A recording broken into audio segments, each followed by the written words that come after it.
So hello to everybody, and once again I am inviting all of you people to listen the online classes of Diamond Group of Institution. I am Chandrasekhar, Faculty of Zoology, and today I am supposed to explain the very important system. Of course, every system of our body is very important because there is a lot of coordination can be seen among all the system to lead a perfect life of human being. So one among the internal system is excretory system, that is the excretory products and their elimination. What are the excretory products are supposed to accumulate in our body, and what are the excretory organoids are performing the excretion or elimination of the unwanted and as well as the undigested food particles of our body itself. Now we are supposed to discuss some of the related and some of the important questions of this system. Now just I am asking and I am explaining the different questions which are related with our excretory system. The questions are as follows. The first question is like this: each kidney in humans is covered by fibrous connective tissue called. Of course, each kidney in humans is covered by fibrous connective tissue called. The four of the options are given: glycan capsule, because of glycan capsule is a thin connective tissue sheath which is naturally covering the hepatic lobules of the liver. So that's why A option is not at all correct. B option is the tunica albuginea. Tunica albuginea is a capsule which is a particular membrane and which can be covered the testes of the male reproductive system. That's why the B option is also not related with this. C option is the renal fascia. The renal fascia, renal means kidney. So here whatever the capsule or whatever the fibrous connective tissue layer is so far covering the kidneys of the human being, which is simply called as the renal fascia. It is the outermost layer and which is often made with the fibrous connective tissue, and internally covering of the kidney is also present, that will be made with the adipose tissue layer, and that is called the adipose tissue sheath itself. Okay, and in that way the C option is correct. This is the tunica renal fascia, or else which is also called renal capsule. And the D option is the serous layer. Serous layer is the outermost layer of the different parts from the esophagus to the rectum part of the alimentary canal. All of these parts are simply covered with the four of the membranes: serous membrane, muscular membrane, submucous membrane and mucous membrane. One among the membrane is the serous layer. So that's why four of the option, only the C option is related with this question. That's why I opted the C option itself. And after that we go for the other question. Two examples in which the nitrogenous waste are excreted from the body in the form of uric acid. Here the four of the options are so far given in the form of A, B, C, D. In which of the option is included two of the example which are releasing or which are excreting the uric acid as the excreted product itself. The options are like this. Of course, you know that on the base of excretion of the waste material, all the living elements are classified into three types: ammonotelic, ureotelic and uricotelic also. Now the question is asking that which of the option or which of the two of the examples are so far given in the four of the options A, B, C, D, and two of the examples are correctly placed or correctly seated in which of the option of this question itself. Now we go for the first option. Birds are A option, birds and lizards. The birds and lizards are the two of the examples are correctly seated in the A option, and which is related or which are example for the uricotelic organisms itself. For sake of seeing the B, C, D, for sake of nominal, and B the insects and bony fishes. Insects are correct, but bony fishes are mostly they are eliminating the ammonia in the excretory product. And in case of C, molluscs are also excreting the ammonia, whereas mammals are excluding just excreting the urea itself. D option is the frogs are naturally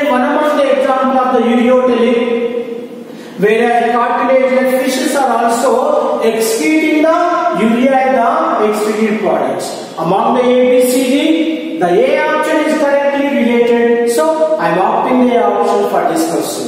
And after that, next question is in which of the following organisms? In which of the following organisms its excreted organs are correctly stated? So every question is having its own four of the options like A, B, C, D, and the question is asking that which of the organism having correct place the excreted organs itself. A, humans. Kidneys are usually the main important excreted organs. Sebaceous glands. In some of the organisms, the sebaceous glands are simply modified to form the mammary glands also. The sebaceous glands are not so helpful in the excretion, and whereas tear glands, the tear glands are also helpful in little and negligible percentage of the excretion itself. Some of the waste and infected microorganisms comes in the form of waste material itself. But this option is not at all related. Whereas B option, earthworm, regarding the earthworm, the nephridia are the excreted organs which are located in different parts and different segments of the earthworm. On the base of that, the nephridia of the earthworm is simply classified into three types also. Here, pharyngeal nephridia. The nephridia which are located near to the or confined to the where the pharynx of the alimentary canal is present. That will be called 4th, 5th, 6th segment. There is a tufted pharyngeal nephridia can be present. And integumentary nephridia. This is the second category of the nephridia which are optioned in first two segments of the body of earthworm, and remaining all the segments of the body of earthworm will contain the integumentary nephridia.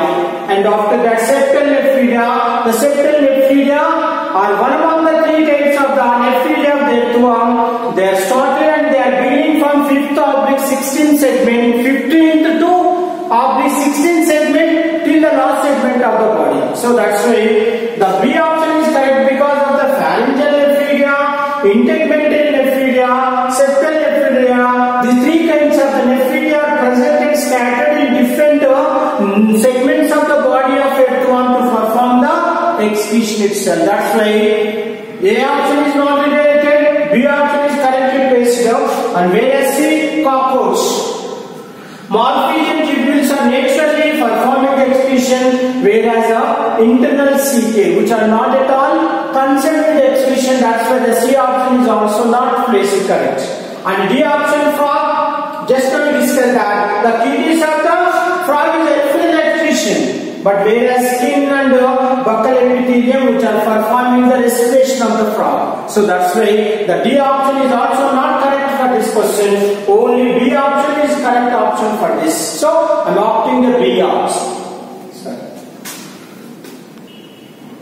You go for the other question. Urine becomes more and more hypertonic. The urine of the human being becomes more and more hypertonic as it passes through. Options are like this: descending limb of loop of Henle, and B the diagonal convoluted tubule, and C the ascending limb of loop of Henle, and D the distal convoluted tubule. The very important part, because of here the kidneys are simply composed by two of the parts: Bowman capsule, and the second one is the renal capsule also, renal tubule. Of course, the renal tubule is simply consisting of three of the parts, particularly PCT, fragment convoluted tubule. The second part is the loop of Henle, and third part is the distal convoluted tubule. So here the very important part of the renal tubule is the presence of the loop of Henle itself. Due to the presence of loop of Henle, the hypertonic urine can be sent out by the mammals particularly, and even the human beings are also one among the mammalian class itself. So that's why the renal, just the loop of Henle is simply composed by two of the tubules itself, descending limb and as well as ascending limb. The descending limb is very important to absorb the water from the urine. So that's why the hypertonic urine can be found within the descending limb of the loop of Henle loop of Henle, because of the ascending limb is impermeable to the water and permeable to the solute itself. Okay, that's why now you got a little idea about the importance of the loop of Henle in the kidneys of the human beings itself. The first option is given like that, the descending limb of loop of Henle, because of in this part the water can be absorbed, so that's why naturally the concentration of the urine is gradually increases, whereas B the pragmal convoluted tubule. Of course 70 to 80% of the water can be absorbed and solutes can be absorbed and the important nutrients are also absorbed, but the urine is not become concentrated in the PCT itself. And C option is the ascending limb of loop of Henle. What I said now, the water is not absorbed into the ascending limb, that's why it is not so important to create or to help in the hypertonic formation of the hypertonic urine in the loop of Henle. And C the ascending limb of loop of Henle itself. So that's why the C option is also not correct, and D the distal convoluted tubule. The distal convoluted tubule is also helpful in the reabsorption of the water and reabsorption of the some of the just useful solutes in the DCT also. Where among four of the option, the descending limb of loop of Henle is placing a vital role, playing vital role to prepare the hypertonic urine as it passes through the descending limb of loop of Henle itself. That's why among the A, B, C, D, A option is correct for this. So I am also opting the A option for this question. And after that we go for the next question. Columns of Bettini. Columns of Bettini in the kidney are formed as extensions of. Just the four of the options are given like that, A, B, C, D. A is the medullary cortex. Of course you know that on the basis of anatomical or on the basis of anatomy, the whatever the internal area, internal part of the kidney is simply classified into two of the parts, peripheral cortex part and the internal medullary part itself. So cortex and medulla not correct. Just here the medulla and cortex is not correct. B the medulla and pelvis, it is also not correct. And C option is the cortex and medulla. That means the medullary pelvis are present, and naturally the little part of the cortex is extended in between medullary pelvis of the kidney, can be named as the Bettini columns itself. That's why the C option is correct. And whereas D option is the pelvis in the ureter, it is also not correct or not supporting the columns of the Bettini of the kidney of human being. So among the A, B, C, D, C option is correct, that is called cortex in medulla. And after that, now I am discuss the other question, the main function of the Henle loop is. What is the main function of the Henle loop? A option is the passage of urine. Of course not, it is not so important function of the Henle loop. B the formation of urine, of course it is also not so important. And C the filtration of the blood, it is also not so important, but only the important thing is the D option, that is the conservation of water.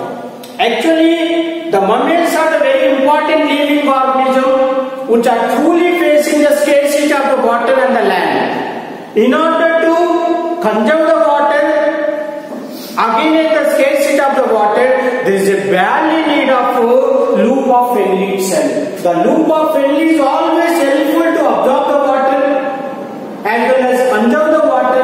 That is one of the best adaptation of the mammals to lead their life on the terrestrial mode of life. For example, camel and some other organisms are also present to lead their life in the deserts. In desert animals, the mostly they are facing the true scarcity of the water. For sake of compensation of the water, they must be contained, they must be have the loop of Henle, because of it is the main function of the Henle loop is the conservation of the water. Among the A, B, C, D option is correctly placed. That's why I am opting the D option, that is included conservation of the water itself. So Go for the other questions. The questions are like this. Read the given statement and select the correct option. The statements are given in the form of statement A and statement B. So in case of this question, statement A is stated that the right kidney is less functional than the left kidney. That is the statement A. And statement B, the liver present on the right side of the body suppress the function of right kidney itself. Here, the statement A is not stated the correct function of the right kidney. Irrespective of the right and left kidneys, they are performing equal function, not any difference is there. Not only that, the position of the right and left kidneys are little difference. Only the right kidneys are located just a little above than the left kidney due to the presence of the liver itself. But the presence of the liver is never separate the function of right kidney when you compare with the functional activity of the left kidney itself. By knowing the little knowledge about the functional activity of the right and left kidneys of the human being, now it is so easy to you people to have the correct option among the 4 A, B, C, D like that. Now we go for the A. Both the statements A and B correct. Both the statements are not at all correct. So that's why A option is not related. B option is the statement A is correct, but B statement is incorrect. The B option is also not related with this. And after that, C option is a statement A incorrect, but B statement is correct. No, both the statements are already discussed here. Both the statements are not related with each other itself. And C option is also not correct. Only the option is D is left. Both the statements A and B are incorrect. So in this regard of this question, and in this case, the D option is correct because of statement A is also not correct, and as well as statement B is also not correct. So in that way, D option is correctly given. Both the statements A and B are incorrect. So that's why I am selecting the D option for this question. And after that, in DCT means a distal convoluted tubule, ADH hormone. ADH hormone, antidiuretic hormone, is secreted in the DCT for the sake of reabsorption of the water and useful nutrients also. So that is itself is called what kind of reabsorption so far takes place within the DCT. That will be called as the faculty to reabsorption. Faculty to reabsorption means by the influence of the hormone only, the inner walls of the distal convoluted tubule is absorbing the absorption or reabsorption of the water and nutrients itself. That's why here the DCT ADH hormone make the filtrate when you compare with the state of the filtrate when you compare with the blood plasma itself. The options are given like this: hypotonic, B the hypotonic, C the isotonic, D the both B and C. And of course here A hypotonic group and B the hypotonic. Sometimes it is little more than the concentrated urine or the water is present in interstitial fluid itself. And C the isotonic. And some of the cases whatever the water is so far absorbed in the inner walls of the DCT, it is equivalent to the interstitial fluid of the cortex and medulla itself. That's why just in this case the D option is correct for this. Here B and C the correct, that will be put in the D option, so that I am selecting the D option for this question. And after that you go for the other question. In a normal person, an average, how much or how many liters of the urine is so far formed per day? And of course here particularly the GFR, that means glomerular filtrate rate, is naturally 125. 125 liters, just the filtration capacity of the 125 milliliters of the urine can be prepared or filtered by both the kidneys. It is equivalent to 180 liters of the urine can be filtered or prepared by our kidneys. But majority and most of the filtrate which is reabsorbed renal tubule like PCT, loop of Early, and DCT, and as well as collecting duct also. The how much 99% of the filtrate is so far absorbed into the body again. Only the meager amount and negligible amount of the urine can be passed out from the body of human being. So in that way, the question is asking you people how much urine can be prepared, how much urine can be sent out by the body of human being. For sake of this question, the options are given like this. First option or A option 1.5 liters, B option is the 2.5, C option is the 3.5 liters, and D option is the 0.5 liters. So here among the A, B, C, D, the first option is correct, that is the A option. 1.5 liters of the water can be sent out by the human being in their daily life itself.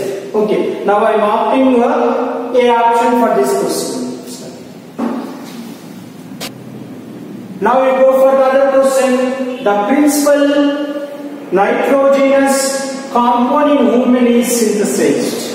The principal amount of the nitrogenous compound is prepared or synthesized in which part of the body of human being? Of course, options are like this.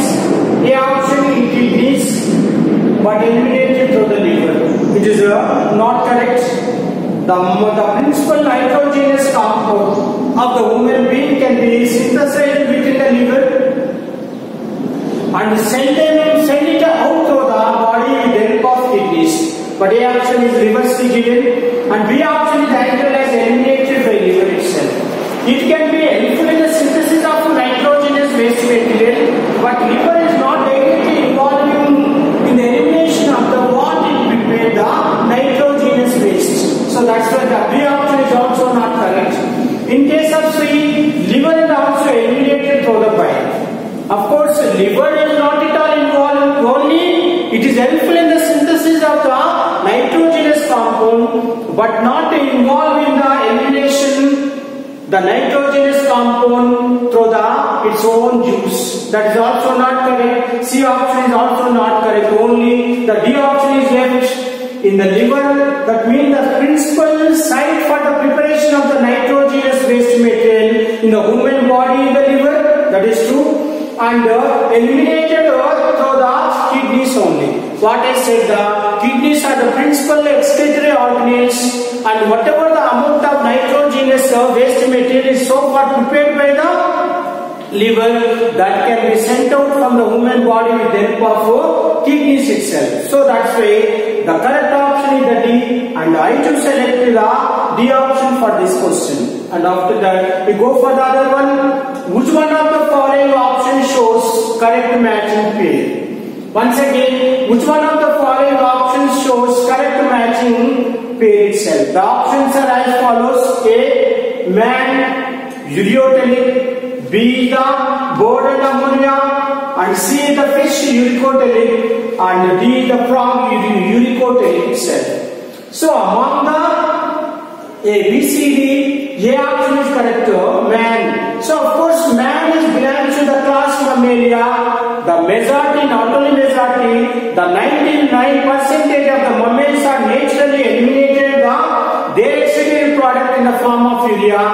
So that the men or the human beings are belongs to the Mammalia, the class of the Mammalia of the vertebrates. Certainly, the man is the ureotelic, whereas bird is naturally comes under uricotelic instead of in place of ammonia, and C, the fish.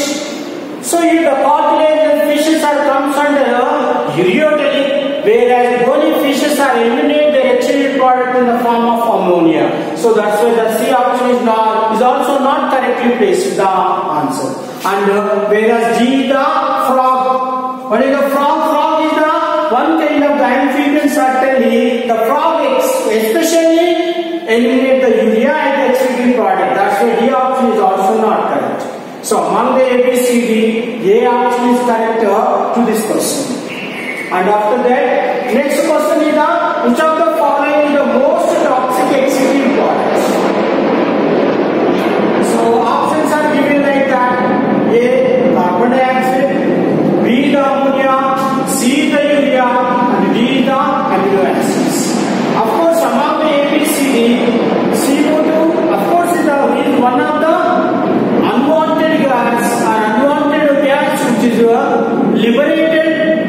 by the oxidation of the amino acids or digested food particles, CO2 is not so toxic, but the more amount of the carbon dioxide may be accumulated in the body, that will be change the pH of the blood. Sometimes the pH of the blood may be changes, and that will be leads to death of the people also. And ammonia, particularly ammonia is the highest and most toxic exudate product among the living organism. So that's why when it is prepared or when it is liberated within the body, and within no time, the most of the aquatic organisms are eliminate ammonia. For sake of elimination of the ammonia, the aquatic organisms are invent much water to eliminate the ammonia, to dilute the ammonia, and immediately it can be eliminated. So that's why the B option is correct for this. The highest or most toxic exudate product among the living organism is the ammonia. And C is the urea, the little toxic when you compare with the ammonia itself. And whereas D is the amino acids. Amino acids are in some of the mammals also, if the excess of amino acids are so far present, and exceptionally some of the mammals can be eliminated amino acids, but it not so toxic itself. So among the A, B, C, D, the B option is correct for this question.